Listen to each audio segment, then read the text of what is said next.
Con ustedes, el profesor Carlos Barbieri, con la clase Administración Eclesiástica. Bien, ahora entonces entraremos en la tercera etapa administrativa. Como dijimos, la dirección. Entonces vamos a ver tres puntitos claves. Una vez que hayamos apreciado la realidad y hayamos puesto objetivos claros, dos, y organizado una buena estructura con nuestra gente en los lugares claves, ahora la dirección es guiar a todos al éxito. Simple, ¿verdad? Pero no tan simple en la práctica. Hay muchos aspectos importantes para una buena dirección. Y aquí veremos lo que personalmente considero los más importantes, los tres más importantes. La comunicación, la motivación y la evaluación.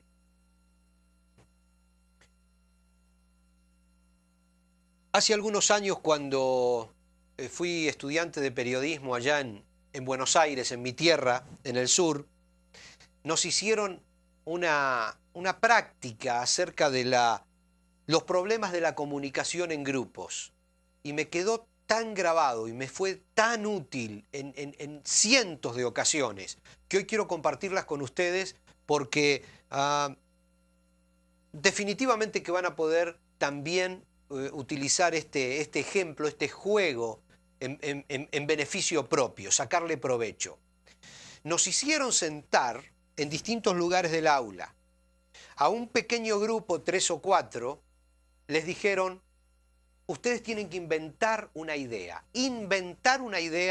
un cuento, una fábula, con distintos detalles, pero no muy larga. Estamos hablando de 10 frases, algo que se pueda contar en 3, 4 minutos, algo bien simple, no algo muy complicado, pero que tenga algunos detalles. Una persona que sale a la calle, que saluda al vecino, que agarra al perro, que lo lleva a pasear, que lo lleva al arbolito, etc. Un detalle un argumento como de una novela. Entonces luego ese grupo tenía que llamar a una persona y contarle en voz baja todo el argumento que había inventado. Entonces llamaron a una persona y le contaron todo lo que habían creado, esa pequeña obra de teatro. Entonces esta persona escuchó sin decir una sola palabra y luego tenía que ir y contársela a otra persona en voz baja. Entonces iba, se lo contó en voz baja a esa persona, a esa otra persona, y luego esa otra se lo tenía que contar a una tercera persona. Entonces iba y se lo contaba en voz baja a esa tercera persona. Luego esa tercera persona a una cuarta. Nada más. Y esa cuarta tenía que decir en público lo que había escuchado, tenía que relatar esa obra de teatro, y este grupito que había creado la obra de teatro tenía que también decirla.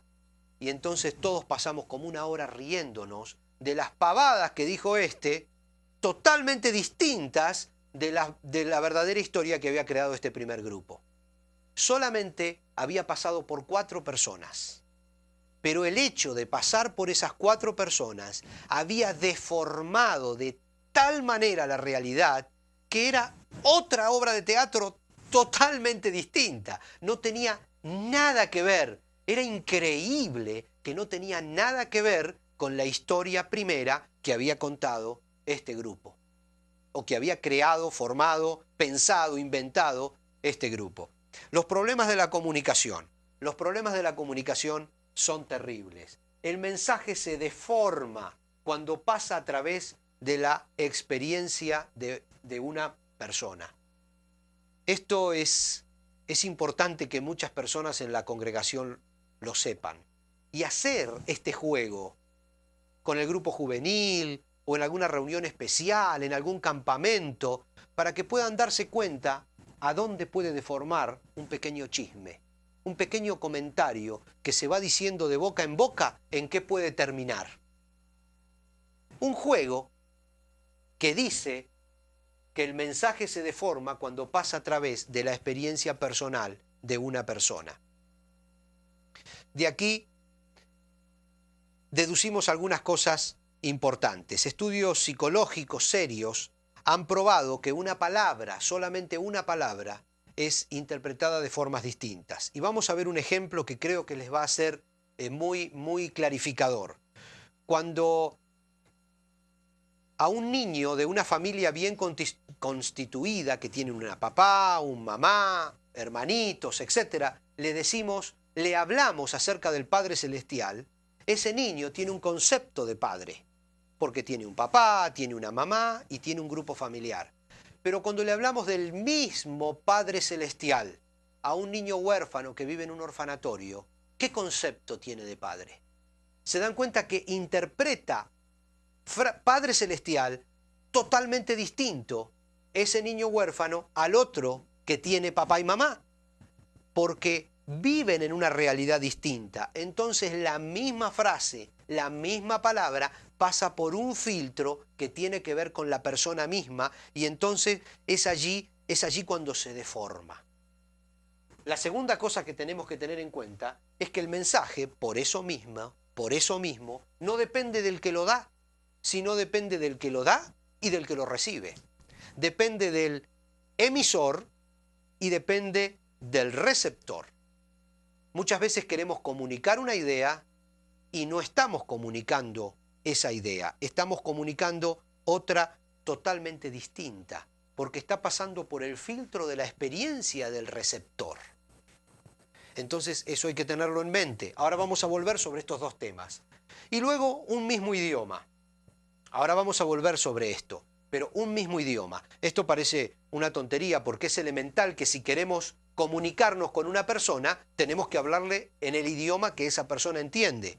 Pero sin embargo, aunque parezca muy elemental, en alguna campaña evangelística, yo mismo he escuchado, y seguramente muchos de ustedes escucharon, no sé qué rosa de Saró, qué lirio de los valles, o un nombre algo así como Adonai. ¿No lo escucharon en una campaña evangelística? Y sin embargo, esas son palabras que utilizamos nosotros los evangélicos dentro de nuestras iglesias. Es nuestro idioma. Es la rosa de Saró, es el lirio de los valles. Y en una campaña donde hay inconversos, el inconverso dice, ¿qué rosa? ¿Qué Saró? Porque no tiene ni la más remota idea de lo que es el lirio de los valles. Entonces, no le estamos hablando en el mismo idioma. Muchas veces los cristianos sacamos nuestro idioma de iglesia a la calle y hablamos con nuestros compañeros de trabajo en el idioma de la iglesia y queremos ganar a gente para Cristo, pero hablándole en otro idioma que no entienden. Y mencionamos palabras que son muy profundas para nosotros dentro de la iglesia, palabras que tienen mucho significado, pero que definitivamente otra gente no las entiende. Entonces, un buen administrador, un buen líder, tiene que recordar que una orden o que un desafío mal dado por cualquiera de estos motivos, definitivamente va a ser una tarea mal realizada. Y me refiero porque dentro de la iglesia hay personas nuevas que no tienen años escuchando himnos y Reina Valera, y entonces nosotros le hablamos a una persona que hace 2 meses se convirtió de la concupiscencia, y esa persona va a ser así, pero no va a entender lo que le estamos diciendo. Y está dentro de la iglesia. O sea que a veces no solo tenemos que cuidarnos de no hablar en otro idioma a la gente que está fuera de la iglesia, sino a la gente que está dentro de nuestro mismo grupo y que no entiende esas palabras más profundas de nuestro idioma evangélico. Por eso comunicar es un detalle hay que tener mucho cuidado, hay que ser muy específico en lo que uno quiere decir. La solución, porque tenemos que volver a las soluciones, es definitivamente dar órdenes claras, en amor y sin presionar. Básicamente compartiendo una idea, pero lo más importante es asegurarnos que la persona está atendiendo entendiendo a fondo lo que queremos decirle. Hay que usar la expresión "me estoy explicando". Y miren la diferencia. Muchos líderes, y yo lo he visto, lo he escuchado, y a mí me ha pasado miles de veces, uno dice, ¿me entendió? ¿Ustedes están entendiendo lo que digo? Y las personas se ven expuestas. Entonces dicen sí. Porque se ven expuestas y no quieren sentirse expuestas a tener que decir, no entendí, no me entró. Entonces la persona automáticamente dice sí. Y uno se va contento pensando que sí entendieron y no entendieron. Pero cuando uno dice, me explico, el que se está exponiendo es el que habla. Entonces el otro con toda libertad dice, no se explicó. Porque el que lleva la culpa es el que está hablando. Uno tiene que llevar la culpa del malentendido. Nunca trasladarle la culpa a la otra persona. Porque la otra persona enseguida se cierra y dice, sí, entendí todo, no hay ningún problema. Y después no lo hace. Y los líderes se rasgan las vestiduras pensando, pero ¿por qué no lo hace? Porque ni siquiera entendió lo que usted está queriéndole decir. Pero usted le dijo, ¿me entendió? Y la persona dice, sí, por supuesto, sí. Y la mitad no le entendió. O se lo entendió, pero a través de su propio filtro personal, a través de su propia experiencia. Él le agregó lo que pensó que usted quería decir. La repregunta en el líder y el buen administrador es importante para saber si las órdenes, si los desafíos, si los objetivos que estamos comunicando son realmente recibidos por la otra persona como nosotros queremos emitirlo. No tenemos mucho tiempo para ejemplos, pero una vez estábamos en un país en Sudamérica y me invitaron, yo estaba de visita allí trabajando y me invitaron a ir a una reunión que una iglesia hacía en un barrio carenciado, en las afueras, bien lejos, casi en el campo, todas casitas muy pobres. Y allí fuimos un pequeño grupito de esa iglesia que era bien chiquita. Y fuimos un misionero, el pastor de la iglesia y 3 o 4 o 5 hermanos que tocaban el acordeón, la guitarra y cantaban. Y allí fuimos y se armó una reunión y claro, empezamos a cantar y vinieron un montón de vecinos que normalmente están sin hacer nada y vinieron a ver qué era lo que pasaba. Y entonces ahí todos cantando y entonces me dieron la posibilidad de compartir algo, la palabra de Dios, un testimonio, una experiencia. Y los hermanos, antes de darme la oportunidad de hablar a mí, cantaron, es la roca de Oreb que está brotando. La verdad que yo no pensaba hablar de la roca de Oreb que estaba brotando, pero yo vi una cara de signo de interrogación en esa pobre gente, hermanos.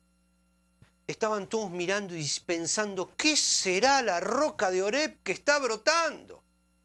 Entonces, claro, cuando terminaron de cantar y me tocó la oportunidad de hablar, lo primero que pregunté es si sabían que era la roca de Oreb que estaba brotando y compartimos así entre un poco de chistes para romper un poco el hielo.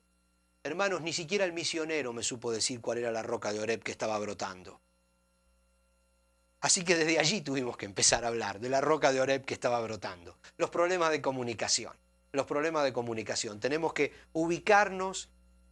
Si queremos comunicar algo, tenemos que hablar en ese idioma. Tenemos que saber lo que estamos cantando. Tenemos que saber lo que estamos diciendo. Nuestro idioma evangélico es muy particular. Entonces, esos son detalles que tenemos que tener en cuenta dentro de la comunicación. La motivación. Y debemos ir demasiado rápido porque en estas clases el tiempo es un verdugo. La motivación. El tema de la motivación es algo delicado. Quizás más delicado que el de la comunicación. Porque se supone, es así, un cristiano está motivado a realizar una tarea por el simple hecho de que todo lo debemos hacer para nuestro Señor. En pos del gran y supremo objetivo de servirle y adorarle por lo que Él es y por lo que Él nos da. Simple, la motivación está dentro de uno, viene de Dios. Pero, la realidad, como todos sabemos cuando nos enfrentamos con un grupo de gente, es que hay muchos totalmente desanimados. desalentados. Gente que no quiere involucrarse en nada y que se los desafía una y mil veces y la gente inmóvil escucha y le entra por un oído y le sale por otro oído. Y pastores y líderes y obreros cristianos se desangran tratando de encontrar la forma de motivar o animar a esos cristianos. ¿Qué es lo que pasa? ¿Por qué suceden estas cosas? Siendo que la motivación a hacer una tarea es suprema. O sea que no hay que motivar a la gente con elementos humanos, como se los motiva en una empresa, que se los anima, se les da más sueldo, etcétera, beneficios. La motivación nuestra viene de dentro. Entonces, ¿cómo puede haber gente desanimada? Vamos a ver 2 o 3 cosas por las cuales hay gente desanimada. Malos objetivos en el pasado. Malos objetivos en el pasado. Ya hablamos de esto anteriormente, pero ahora vemos que si en el pasado hubo malos objetivos, actividades que terminaron en la nada, que nunca se logró el objetivo, actividades que morían en sí misma, activismo, la gente puede estar agotada y cansada de tanta actividad. Entonces están desanimados, desalentados, no quieren seguir. B, mala administración del tiempo, otro tema delicado. Muchas iglesias sufren de un mal moderno, se llama reunionitis. Reunionitis. Por eso hablamos antes de que hay que descentralizar, dándole tareas a la gente, pero no inventando actividades que creen reuniones y reuniones y reuniones. La reunionitis es un mal que hay que evitar, porque se junta a la gente continuamente, y que venga el miércoles, y que el sábado a la mañana hacemos una reunión, y que vamos a hacer el lunes a la noche un desafío. Y por el hecho de juntar a la gente. Incluso hay lugares a donde a uno lo citan y uno va y se encuentra alrededor de una mesa y en toda la noche no se habla del tema por el cual a uno lo citaron. Hay oración, hay lectura bíblica, se canta, nos vamos a casa, discutimos de temas varios, pero a nosotros nos citaron para una cosa y esa cosa ni se tocó. A veces ni el líder que citó llega a la reunión. Entonces, provoca desgano en la gente y se apartan de las actividades por considerarlas absorbentes y sin sentido. Y acá hay uno de los problemas más graves que sufren las iglesias cristianas. Resulta que cuando el líder pregunta por qué la gente no viene a las actividades, nadie le responde con la verdad. Porque responder con la verdad significaría ser señalado como poco espiritual. Entonces la gente simplemente se va, pone una excusa barata, no viene a la reunión, pero nadie o muy pocos van de frente y le dicen al líder, mire, estamos cansados de reuniones sin sentido. Porque entonces se exponen a que le diga, usted no es suficientemente espiritual. ¿Me comprenden? Entonces los líderes viven y vivimos sin saber por qué la gente no se motiva, sin saber por qué no vienen a las reuniones. Hay que analizar un poquito más atrás. Malos objetivos, mala administración del tiempo en el pasado. Poco reconocimiento. Otro tema, y tenemos que avanzar, otro tema importante. Aunque el apóstol Pablo en Romanos 13:7 dejó claro, que debemos dar honra al que merece honra, muchas veces líderes, administradores en nuestras iglesias no damos la honra debida a las personas que trabajan bien. Por supuesto, el Señor sabe, para el Señor nada le es oculto, pero por algo está escrito que hay que dar honra y hay que pagar honra al que merece honra. Cuando dejamos de reconocer a una persona en público por algo bueno que realizó y dejamos de alentar a esa persona con ese reconocimiento. Dejamos de pagar honra. Si en varias ocasiones sucede esto, olvídese, esa persona estará totalmente desmotivada para una nueva tarea, porque le debemos honra, poco reconocimiento. Entonces, la motivación la da el mismo Señor en nosotros, pero es nuestra función, la del buen administrador, limpiar el camino, sanar viejas heridas, para que esa persona sea sensible a la motivación de Dios. Sanar las viejas heridas. Si hay que pedir perdón, pedir perdón. Si hay que comenzar dando el ejemplo, comenzar dando el ejemplo de que ahora no volveremos a cometer los errores del pasado. Pondremos objetivos claros, definidos, concretos, alcanzables. Trataremos de administrar el tiempo lo mejor posible. Trataremos de darle lugar a la persona como individuo, a la familia. Y reconoceremos a la persona que merece reconocimiento. Tercero, la evaluación. Ya venimos hablando desde Génesis 1 acerca de la evaluación. Evaluar es mirar hacia atrás con la intención de corregir y hacia adelante con la intención de asimilar experiencias y, si es necesario, cambiar el camino. Si no tenemos la intención de corregir, las evaluaciones no sirven. La evaluación es un proceso constante, debe ser seria y profunda. No hay que esperar hasta último momento para evaluar cómo fue una determinada actividad. La idea es evaluar constantemente, evaluarse uno como líder y como administrador, y luego evaluar lo que está haciendo y lo que está haciendo que otros hagan.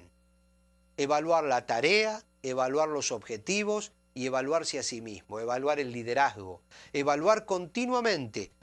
A mí me gusta allí cuando leo que Dios cada día veía lo que había hecho y decía, es bueno.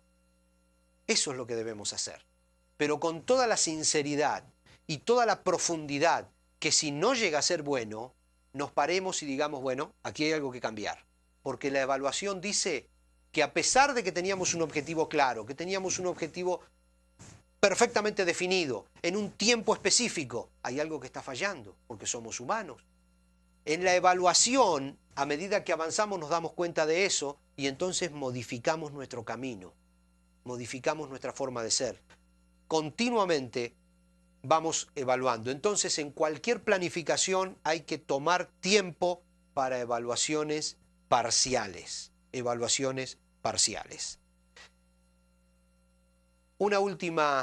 Antes de terminar esta clase, una última apreciación. Tenemos tres tipos de líderes, tres tipos de administradores eficaces. Uno, los que tienen el empuje, la fuerza, la visión y las ganas, pero realizan la tarea prácticamente solos. Hay muchos de esos líderes que no saben bien la gente que tienen a su alrededor, no quieren largar poder, soltar. Entonces tienen muchas ganas, mucha fuerza, pero hacen la tarea solos o prácticamente solos, a veces valiéndose de un pequeño equipo que los apoya. El segundo tipo de líderes, administradores también, son los que motivan y son excelentes motivadores, olvidándose que la motivación viene de Dios, pero básicamente son empujadores, animadores de la gente. Pero luego se sientan en una tribuna y miran cómo los demás juegan el partido.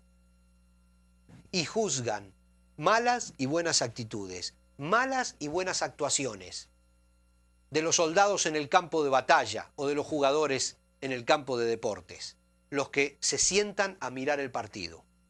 Y el tercer tipo de líder, el tercer tipo de administrador, que es el líder eficaz, el administrador centrado, es el que guía al equipo en el campo de batalla. Motiva, evalúa y corrige a medida que avanza el proyecto. Tenemos una definición que quiero compartir con ustedes, que quizás resume un poco todo lo que estuvimos viendo. Dice que administrador cristiano eficaz. El administrador cristiano eficaz será entonces un líder espiritual que haya recibido su liderazgo y autoridad de Dios y sea guiado por Dios, que analice en profundidad la realidad y sea centrado, ubicado, objetivo, que clarifique objetivos alcanzables y los comunique eficientemente.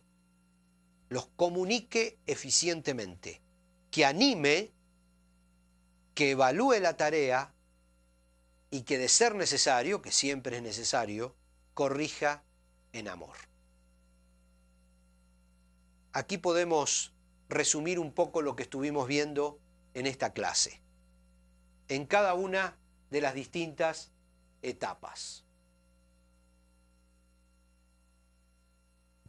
Analizando la realidad, ser centrado y objetivo, tener objetivos claros y alcanzables, comunicarlos eficientemente, eficazmente, seguramente, animando, evaluando la tarea y corrigiendo en amor.